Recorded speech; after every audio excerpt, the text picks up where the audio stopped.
Today's review covers the Jabra Panacast20, an awesome 4K AI camera with lots of whistles and bells. I'm Paul Bloom, and you are watching In My Humble Opinion.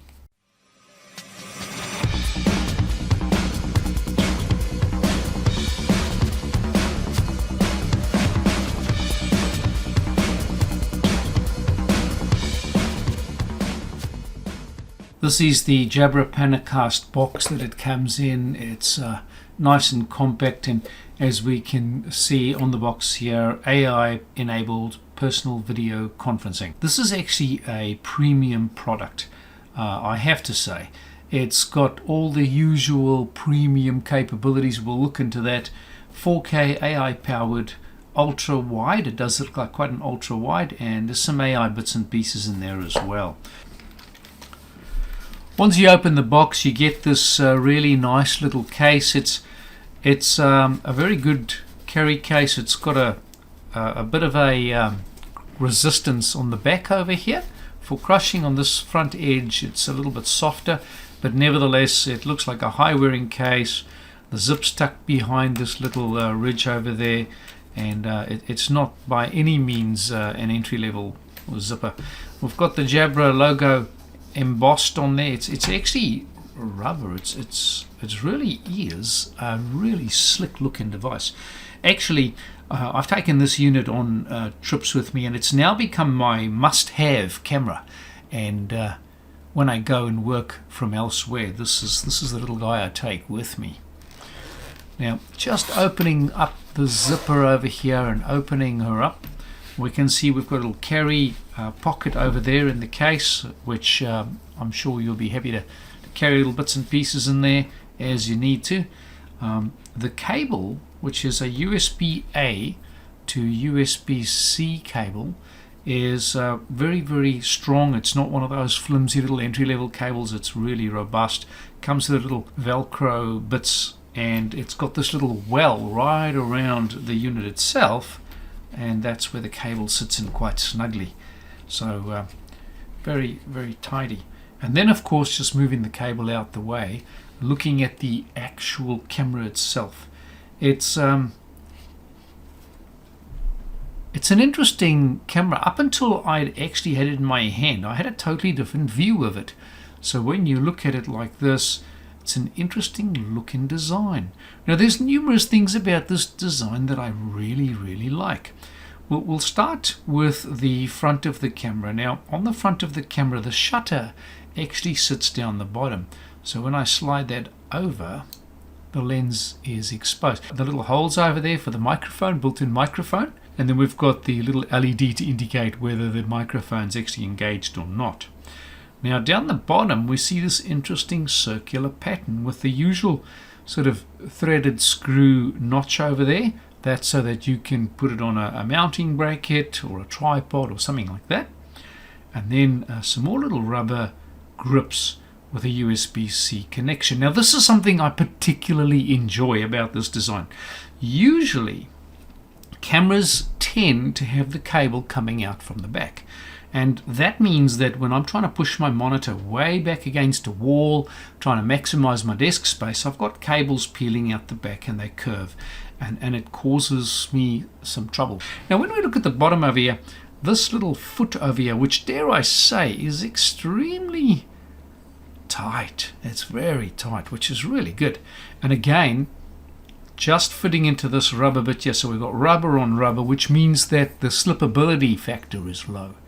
So when you put that on top of a screen, it's got that little lip or ridge over there. It sits on the screen, and then this little back pedestal or back flap you can adjust so that when you're adjusting the camera, you can get just the right angle as you want.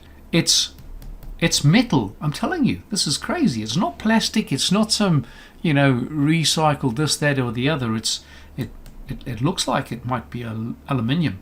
So metal right through. There has been no cost spared in creating what looks to be a premium product. It's also the only camera that I've ever come across that is packaged so well for working on the go. I am looking at you through the Jabra Panacast, And so it's just the default setup. And what I'm going to do is I'm going to fire up the Jabra Direct software, which allows you to tweak the camera for your own use and how you want and so on. But I want you to get a feel for how crisp this camera actually is.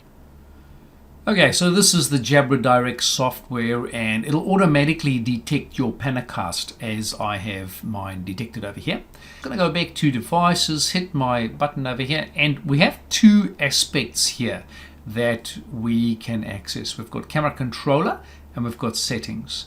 And before I go into those, I'll just point out down the bottom here, we've got the 3 different soft phones that are supported by the Jabra Panacast: Skype, Teams, and Zoom. And the reason why Skype and Zoom are not ready is simply because currently Zoom application is not running, and Skype, well, I no longer have Skype for business on my PC, but I definitely have Teams and good to go. So we'll go to settings first. I'll also point out that right now you're listening to me on my Blue Yeti streaming microphone, and I'll be switching over to the Jabra microphone first while I'm doing this, so you can get a feel for it. Think of it like this. Think of the Blue Yeti as the premium ultimate sort of microphone for this sort of thing.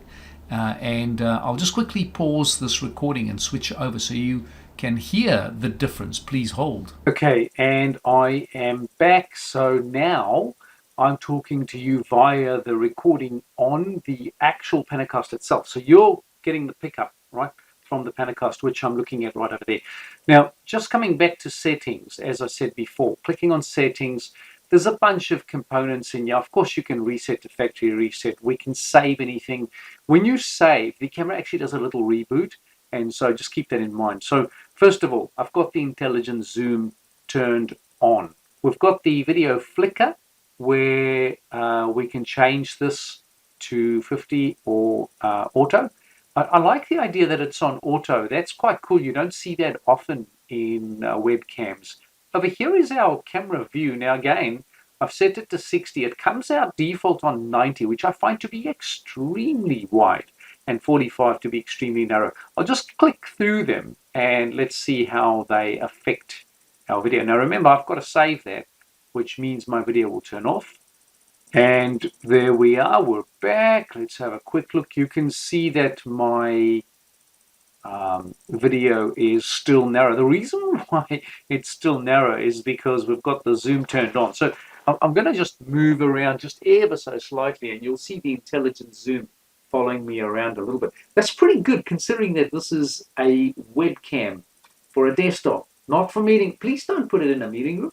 I mean, it may do a fairly okay job, but that's not really what it's designed for. So I'll just move on over here, and you'll see that intelligent zoom, or as some call it, the tracking capabilities, are fairly slick. I'll turn that off just so you can get a real feel of what 90 degrees is. Again, I'll have to stop the video and start it again. So let me do that real quick. Okay, quick reboot of the camera, and we're back. Oh, all right. So now you'll notice that the recommended 90 degrees is really, really wide. And I was on 60 before. I'll just go all the way down to 45, and we're back. And this time we should be on the 45-degree angle, which is much narrower. Just looking at audio now, this is also really cool. I like this. You can actually disable the microphone on the camera. Now, that means that it won't even detect the microphone in the software. So you won't accidentally be using the microphone you didn't want to use and that sort of stuff. I've got to cancel. Here's the camera control. This is pretty cool. So I've got camera control. It pops out into a different window, and I can actually close the original application and keep this up and running. Now, at the moment, it tells me that you can't preview, so I actually have to turn off the camera to get a preview, and it's good to know, right? It means it's obvious. You can't have two streams or two applications accessing the camera at the same time and giving some resource issues and all that kind of carry on. If we go back here, you'll see we're now 90 degrees, which is the default, and I might just turn the intelligent zoom on as well. I'll save that, and then I'll head back to the camera control. Right, so when I turn on intelligent zoom, that means it's zooming my main window. However, if I've got intelligent zoom on, it is I can turn that off, which means so intelligent zoom is effectively on as my core setting, but here I can toggle it off, right? If I went picture in picture, what should happen is the default setting is here, and this is what's happening within the main window. So at the moment, there won't be any zooming happening in this window, but the picture-in-picture window shows the default. And then, of course, our presets and our image quality.